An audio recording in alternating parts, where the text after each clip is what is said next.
Salve, rapaziada! Tudo bem com vocês?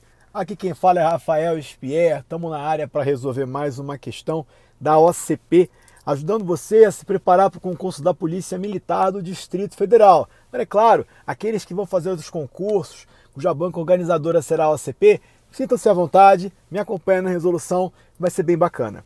Essa prova aqui foi elaborada para a Prefeitura de Novo Hamburgo, o cargo de procurador. É uma questão bem bacana que vai chamar um pouquinho aí, recrutar um pouquinho mais do conhecimento da lei, também um pouquinho da jurisprudência, a gente vai entender em que ocasião. Muito embora fique implícito, a gente consegue destacar aqui uma sugestão sumulada pelo STF. Mas daqui a pouco a gente volta nisso daí. O que é mais importante entender? A OCP, independente do cargo, é o que eu quero provar aqui, seja ele de carreira jurídica como de procurador, ou seja ele de área administrativa como do soldado da Polícia Militar do DF, ligado à segurança pública, a gente vai entender aí que a banca gosta de um decoreba e eu vou mostrar para vocês. Valeu? Vamos começar então. De olho na telinha.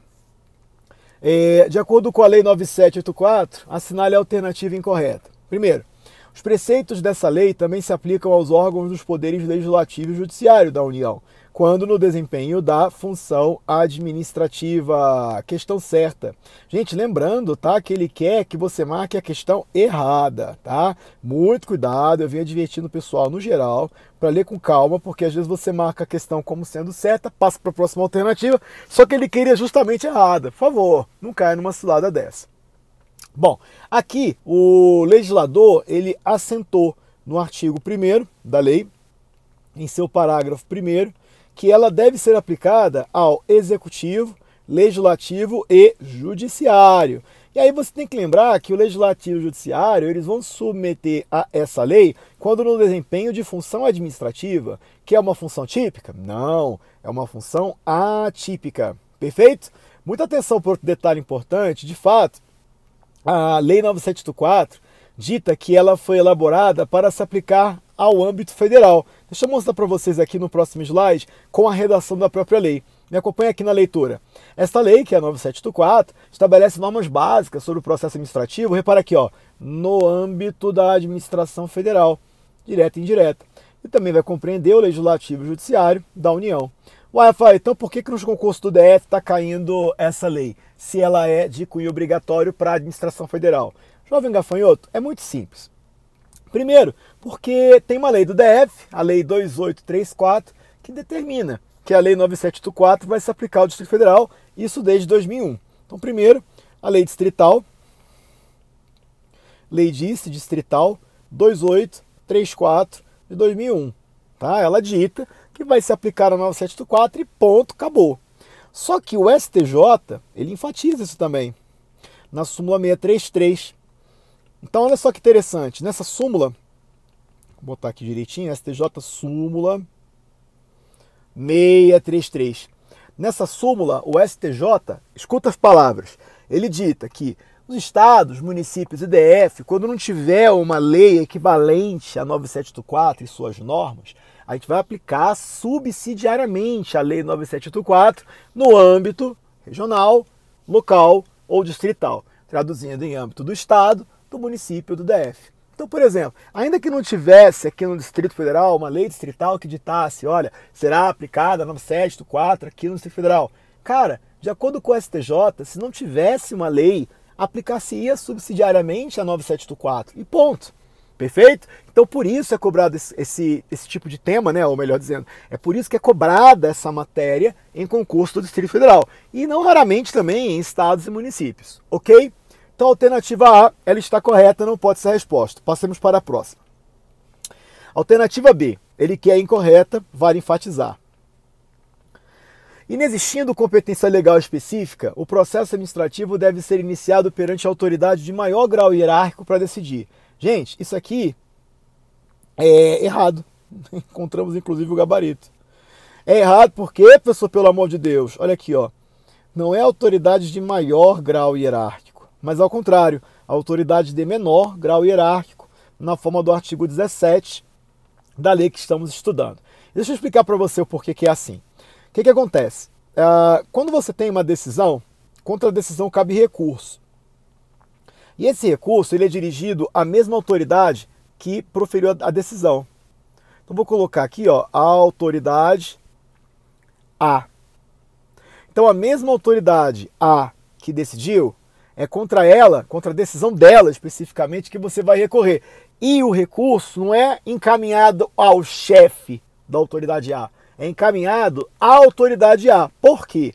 Porque ela vai ter, a partir do momento que chegar o recurso nas mãos dela, o prazo de 5 dias para reconsideração ou não. A gente vai chamar isso de juízo de retratação. Aí o que acontece? Se, repito, se não houver consideração, sobe.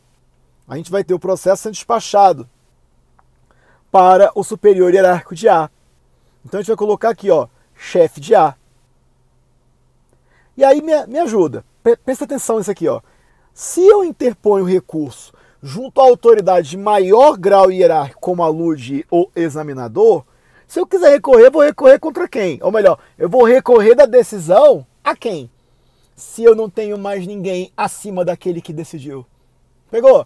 Então, o que a lei estabelece? Vamos reler o item.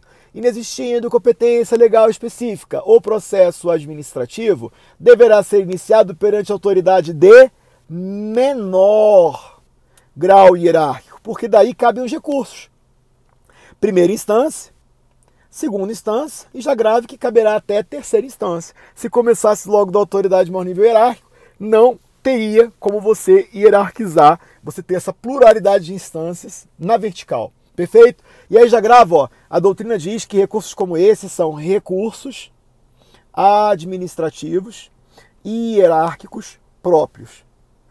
Beleza? Se ele cobrar na prova, olha aí, ó, o recurso administrativo aceito pela lei. 97/4 é o recurso administrativo e hierárquico próprio. Olha aí os dispositivos que cuidam do tema. Artigo 17. Inexistindo competência legal específica, o processo deverá ser iniciado perante a autoridade de menor grau hierárquico para decidir. Fácil demais, tá vendo? 56. Das decisões cabe recurso em razão de legalidade e mérito. O recurso será dirigido à autoridade que proferiu a decisão, porque essa pode reconsiderar no prazo de 5 dias. Olha aqui, ó. E se ela não reconsiderar, vai para quem? Vai para quem? O que o tio falou? Encaminhará, despachará os autos para o superior. Capite? Vamos para a próxima. Alternativa C.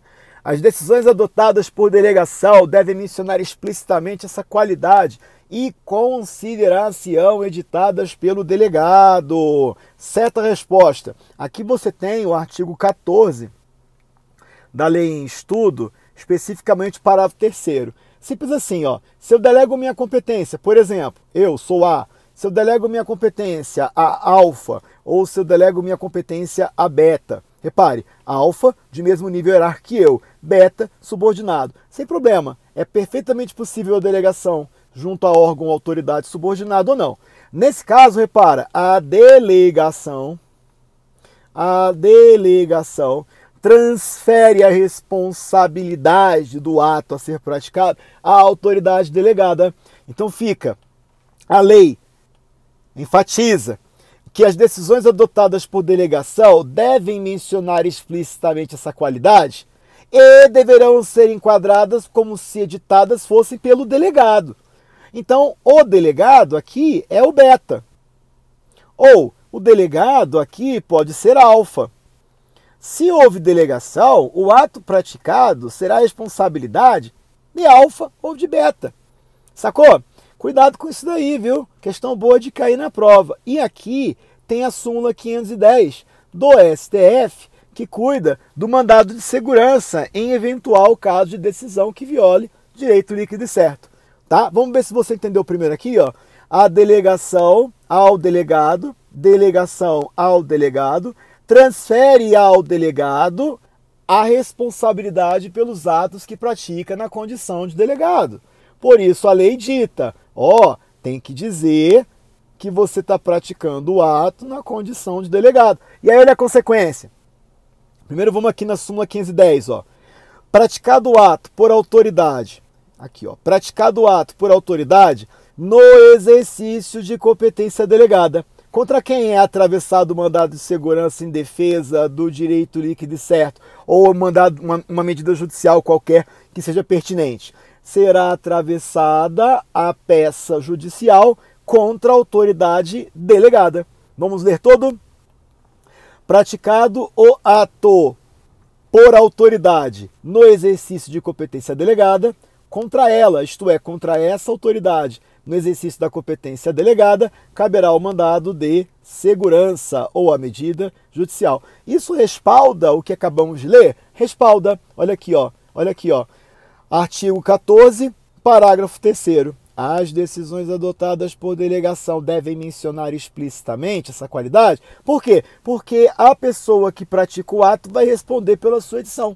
Então, nesse contexto, inclusive, súmula 510. Se no exercício da competência delegada você lesa o direito líquido e certo, você responderá na qualidade de delegado pelo mandado de segurança. É contra você que será demandado. Sacou? Então, gabarito dessa alternativa, certo. Depois, faz o print dessa tela, ó, tá bem legal, porque tem o inteiro teor do artigo 14, eu especificamente dei atenção ao parágrafo 3º, mas o restante é bem legal também de cair na sua prova, faz seus resumos, beleza? Vamos adiante. Alternativa D. Inexistindo disposição específica, os atos do órgão ou autoridade responsável pelo processo e dos administrados que dele participem devem ser praticados no prazo de 5 dias, salvo motivo de força maior, porque a gente pode dar mais prazo, certo o item. Inclusive, pela lei, esse prazo de 5 dias, ele pode ser prorrogado até o dobro. Então, poderia ser prorrogado até o dobro, portanto, mais 5 dias. Então, portanto, não passaria de 10, tá? 5 dias ordinários e prorrogados por até o dobro, no caso, até 10, portanto, seria mais 5 dias. Perfeito? Artigo 24, que cuida desse assunto. Artigo 24. Deixa eu botar bonito, porque ninguém merece coisa feia, né, gente? Fala sério. Artigo 24. Professor, acho bom mesmo. Capricha aí que eu não quero ficar perdendo meu tempo. Muito bem. Vamos lá, artigo 24. Tá aqui, ó. Inexistindo disposição específica, os atos do órgão ou autoridade pelo processo e dos administrados que dele participem devem ser praticados no prazo de 5 dias. Ressalvada a hipótese de força maior, porque a gente não tem que ficar atrelado a esse prazo de 5 dias. Agora, no questão ordinária, esse prazo de 5 dias pode ser dilatado até o dobro. Qual é o dobro de 5? 10. Então, eu posso prorrogar por mais até 5 dias, mediante comprovada justificação. Va bene? Então, vamos para a próxima e última. Alternativa E. Os processos administrativos de que resultem sanções poderão ser revistos a qualquer tempo, a pedido ou de ofício, correto? A pedido ou de ofício, quando surgirem fatos novos ou circunstâncias relevantes suscetíveis de justificar a inadequação da sanção aplicada, correto? Aqui estamos a falar do artigo 65, que cuida da revisão administrativa. Revisão administrativa não é um recurso no processo, é uma revisão, um processo novo, que tem por objeto apreciar decisões tomadas no processo anterior que transitou em julgado. Então a gente pode dizer que a revisão instala um novo processo. Portanto, não pode ser aberto um processo de revisão por qualquer ninharia. O que a lei dita? Acompanhe a leitura. É possível propor, sim, a revisão? Sim, é possível a qualquer tempo, quando surgirem fatos novos ou circunstâncias, que eu vou sublinhar de novo, fatos novos. Não é por qualquer ninharia que você pode pedir a revisão, tá ligado? E ainda, veja, suscetível de demonstrar inadequação da sanção aplicada. E por que isso é relevante? Da revisão não caberá agravamento da sanção. O que isso quer dizer? Muita atenção no tio agora, muita atenção. Quando você fala de revisão administrativa, você tem a possibilidade apenas de reforma em benefício. É o famigerado reformatio in melius.